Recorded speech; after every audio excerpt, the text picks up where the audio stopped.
Alors son rôle, il est très simple, c'est être la garantie de la stabilité des prix à moyen terme. Ça, c'est ce que les textes légaux de la Banque centrale européenne disent.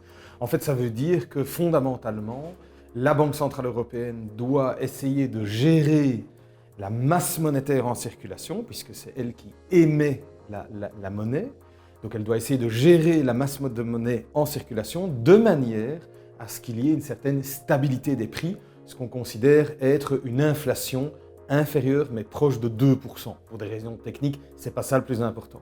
Mais donc la stabilité des prix à moyen terme, donc pas nécessairement avoir une inflation de 2% aujourd'hui, mais à moyen terme, essayer de garantir que l'inflation reste proche de 2%.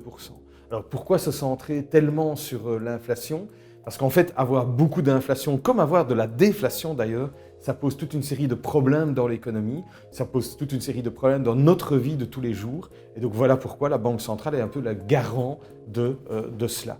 En plus de ça, en essayant de maintenir la stabilité des prix, la Banque centrale européenne veut aussi évidemment essayer d'appuyer, de soutenir l'économie.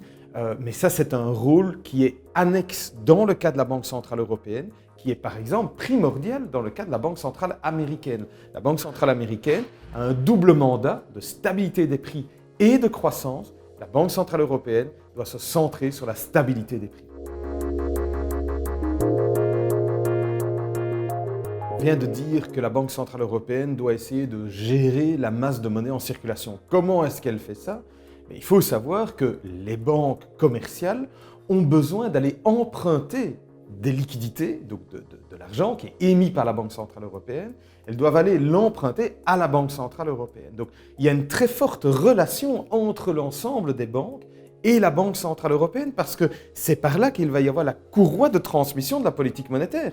Quand la Banque centrale européenne essaye de gérer la masse de monnaie, elle va le faire par l'intermédiaire de l'ensemble des banques qui, elles, ont chaque jour, chaque semaine, chaque mois, besoin d'aller emprunter des liquidités à la Banque centrale européenne. Et donc c'est dans cette relation que va se transmettre la politique monétaire de la Banque centrale. Donc évidemment, il y a une relation très forte. Quand la Banque centrale européenne relève ses taux, quand on dit qu'elle relève ses taux, c'est quoi ? Mais c'est tout simplement qu'elle dit aux banques, quand vous voulez venir emprunter de l'argent chez moi, vous en avez besoin pour faire du crédit à l'économie, pour faire votre activité. Quand vous allez venir, ça va vous coûter plus cher. Donc cette relation est évidemment très très forte. Et quand la Banque centrale européenne dit « ça va vous coûter plus cher », forcément elle sait très bien que les banques vont elles-mêmes faire des crédits à un prix plus élevé, donc à un taux d'intérêt plus élevé. Et c'est ce que la Banque centrale européenne recherche à ce moment-là, parce qu'en augmentant le prix du crédit, on va un peu freiner l'économie et on va surtout freiner les tensions inflationnistes. Donc évidemment qu'il y a une relation très très forte, parce que les banques, c'est vraiment la courroie de transmission de la politique monétaire de la Banque centrale européenne. En fait, c'est assez simple.